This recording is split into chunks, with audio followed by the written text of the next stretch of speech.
सुप्रभात विद्यार्थी मित्रांनो, विषय मराठी इयत्ता 6वी। आज आपण मराठी पाठ्यपुस्तकातील पाठ 13वा मोठी आई शिकणार आहोत।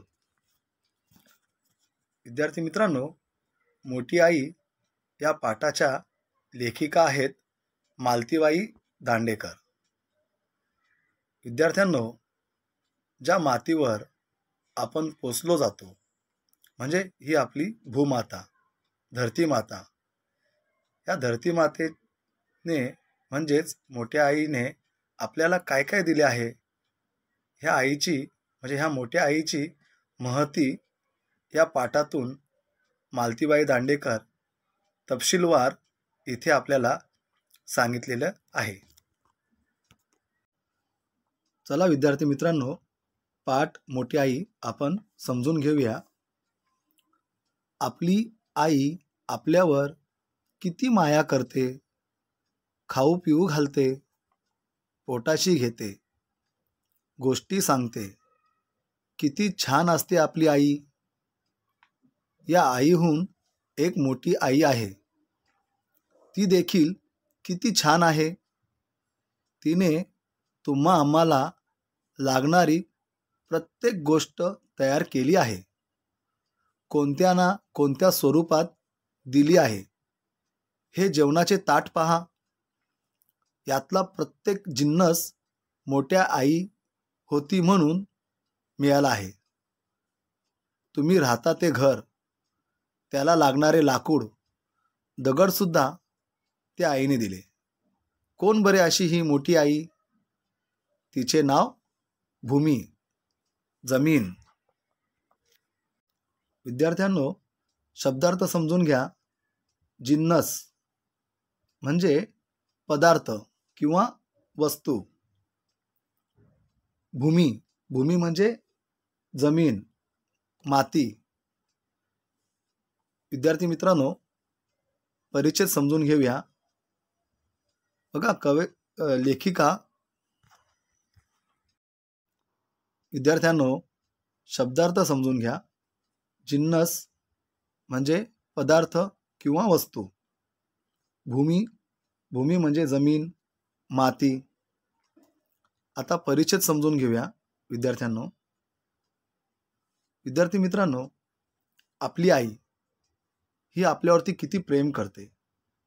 आपल्याला स्वादिष्ट असे जेवण देते, छान छान गोष्टी सांगते, खाऊ पिऊ घालते आणि छान छान गोष्टी सांगते।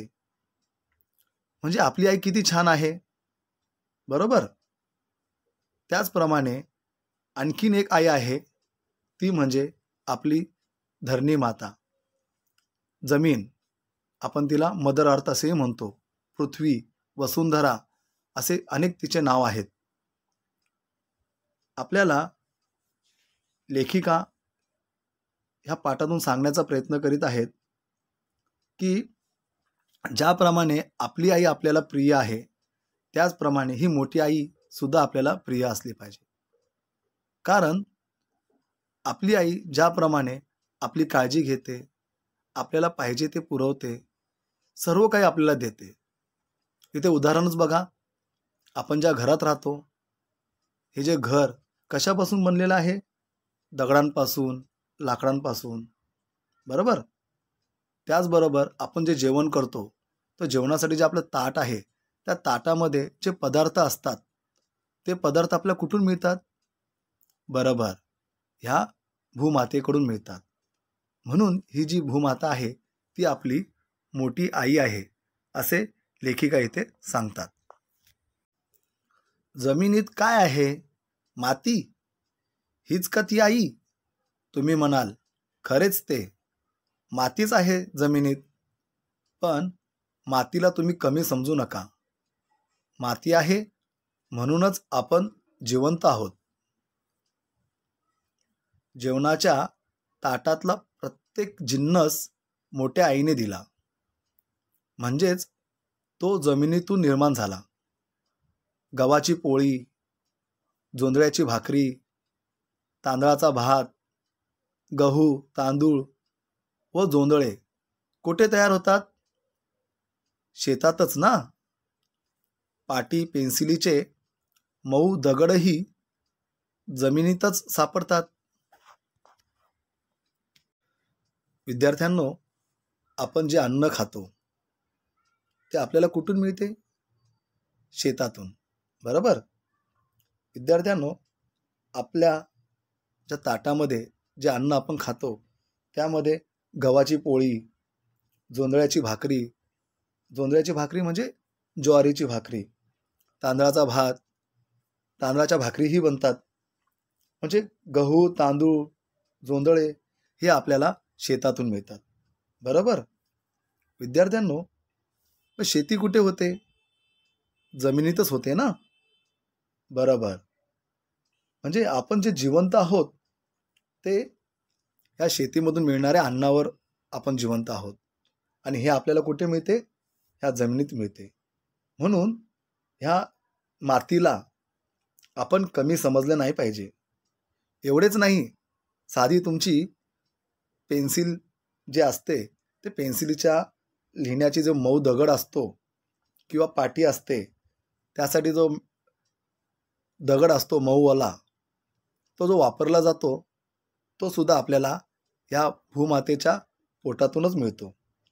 म्हणून आपण ह्या मातीला कमी बिलकुल समजू नये. चहाची साखर घ्या, ती ऊसापासून करतात. पण ऊस उगवतो कुठे? जमिनीत. रॉकेल कुठे सापडते? जमिनीतल्या खाणीत. केळी, कवठे, पेरू, आंबे, नारळ, द्राक्षे, फणस इत्यादी तुम्हाला आवडणारी फळे जमिनीमुळे मिळतात. जमीन नसती तर यातला एकही जिन्नस मिळाला नसता. साऱ्या भाज्या, जगातील सारी फुले, औषधांची सगळी झाडे जमिनीत. चहाची साखर घ्या, ती ऊसापासून करतात. पण ऊस उगवतो कुठे? जमिनीत. रॉकेल कुठे सापडते? जमिनीतल्या खाणीत.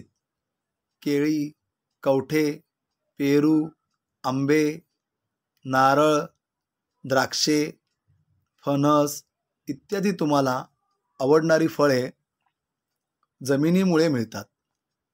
जमीन नसती तर यातला एकही जिन्नस मिळाला नसता. साऱ्या भाज्या, जगातील सारी फुले, औषधांची सगळी झाडे जमिनीतूनच जीव धरून वाढतात. आहे ना आपली आई मोठी. विद्यार्थ्यांनो, रॉकेल म्हणजे घासलेट, केरोसिन हे कुठे सापडते? जमिनीतल्या खाणीत. खाण म्हणजे माइल्स. विद्यार्थ्यांनो, आपल्याला आवडणारी सगळी फळे म्हणजे तुम्ही केळी घ्या, कवठे, पेरू, आंबे, नारळ, द्राक्षे, फणस इत्यादी जेवढी बी तुम्हाला आवडणारी जी फळे आहेत, त्याचबरोबर साऱ्या भाज्या, जगातील सारी फुले आणि आपल्याला आवडणारे भाजीपाला हे सगळे जिन्नस आपल्याला कोणापासून मिळते? बरोबर, जमिनीमुळे मिळते. विद्यार्थ्यांनो, एवढेच नाही, आपल्याला जे औषधं आपण जे तयार करतो ते सुद्धा वनस्पतीपासून तयार करतो.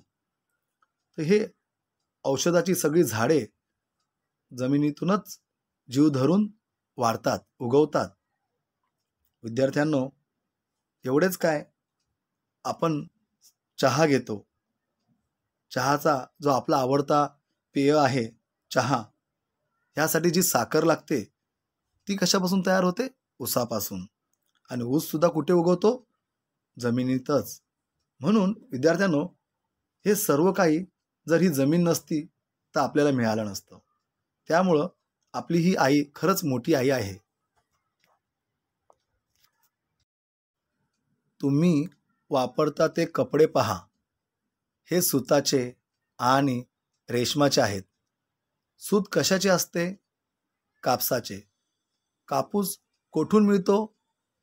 कपाशीच्या झाडापासून. रेशीम कुठून मिळते? रेशमाचे किडे असतात. तुतीच्या झाडावर ते जगतात. ही कापसाची व तुतीचे झाडे जमिनीतच वाढतात.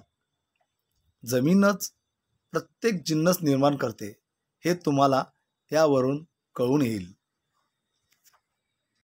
विद्यार्थ्यांनो, शब्दार्थ समजून घ्या. सूत, सूत म्हणजे धागा, थ्रेड. रेशीम म्हणजे एक मखमली धागा, सिल्क असे आपण इंग्रजीत त्याला म्हणतो. कपाशी म्हणजे कापूस, कॉटन. तुती हे झाडाचे नाव आहे. विद्यार्थ्यांनो, कपडे म्हणजे क्लोथ्स हे जे तयार होतात हे सुताच्या धाग्यापासून किंवा रेशीमच्या मखमली धाग्यापासून तयार होतात. बरोबर. तर हे सुताचे धागे कशापासून तयार होतात? तर हे कापसापासून. कापूस म्हणजे कॉटन. हे कपाशीचे झाड असते.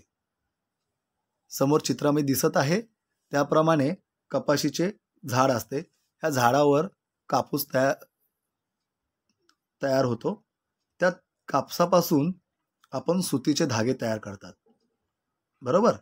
त्याचप्रमाणे रेशमाचा किडा असतो तो तुतीच्या झाडावर असतो आणि हा किडा रेशमाचे धागे तयार करतो, म्हणजे सिल्कचे धागे तयार करतो.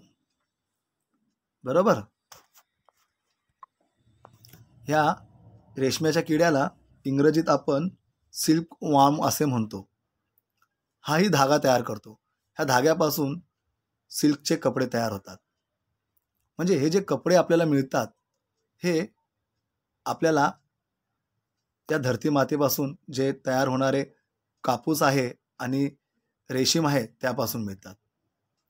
थोडक्यात आपण जे कपडे वापरतो विद्यार्थी मित्रांनो, म्हणजे आपल्याला जे काहीही जिन्नस निर्माण झालेले आहे ते हे ह्या जमिनीतूनच मिळालेले आहे. हे आता आपल्या लक्षात आलेले आहे. बरोबर. विद्यार्थी मित्रांनो, आता आपण शब्दार्थ समजून घेऊया. रेशीम एक मखमली धागा.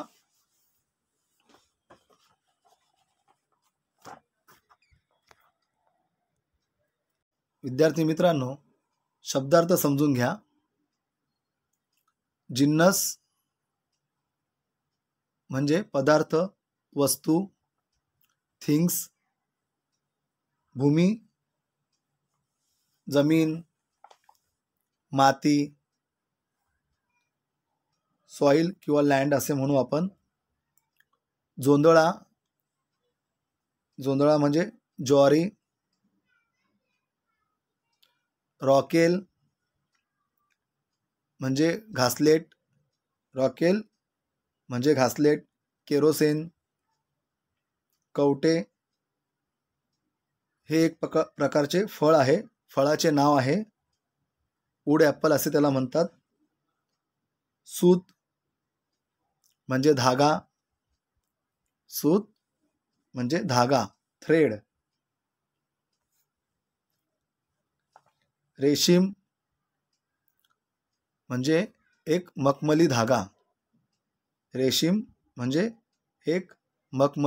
धागा, सिल्क. कपाशी म्हणजे कापूस, कॉटन. तुती म्हणजे एका झाडाचे नाव आहे. तुती हे एका झाडाचे नाव आहे. कथील एक धातू आहे. इंग्रजीत आपण त्याला टीन असे म्हणतो. मेटल आहे कथील. गिरणी म्हणजे कारखाना, गिरणी म्हणजे कारखाना. इंग्रजीत आपण त्याला मिल असे म्हणतो. गुंड्या म्हणजे बटणे. विद्यार्थी मित्रांनो, आपण आता इथे पाठ थांबू. उर्वरित पाठाचा जो भाग आहे तो आपण पुढच्या भागात शिकूया. धन्यवाद विद्यार्थी मित्रांनो.